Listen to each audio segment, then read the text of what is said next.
یہ کہانی کسی کمزور کی نہیں، یہ کہانی اس دماغ کی ہے جو موت کے سامنے بھی جھکتا نہیں۔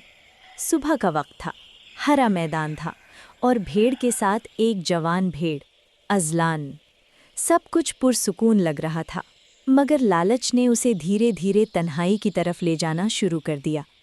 جب ازلان اکیلا رہ گیا تو خاموشی بھری ہو گئی۔ اسی خاموشی میں بھوک پل رہی تھی اور موت اسے دیکھ رہی تھی۔ اچانک بھیڑیا سامنے آ گیا، آنکھوں میں رحمت نہیں، صرف بھوک۔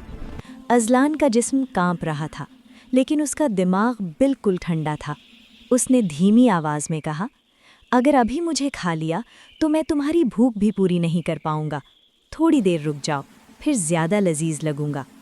لالچ نے بھیڑیے کو روک لیا، اور اسی لمحے ازلان نے سمجھ لیا کہ طاقت سے جیت ممکن نہیں۔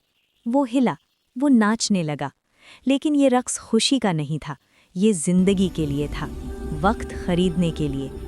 پھر اس نے اپنی گردن کا گھنگرو دکھایا اور کہا، اسے زور سے بجاؤ، آواز تیز ہوگی تو میں اور تیز ہل سکتا ہوں۔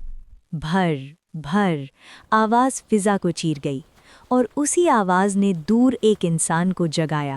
کتے بھاگے، بھاری قدم آئے، اور بھیڑیا سمجھ گیا کہ آج شکار نہیں، صرف شرمندگی ملے گی۔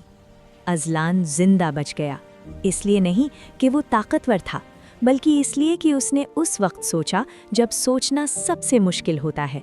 جب عقل ڈر سے آگے نکل جائے تو موت بھی راستہ بدل لیتی ہے۔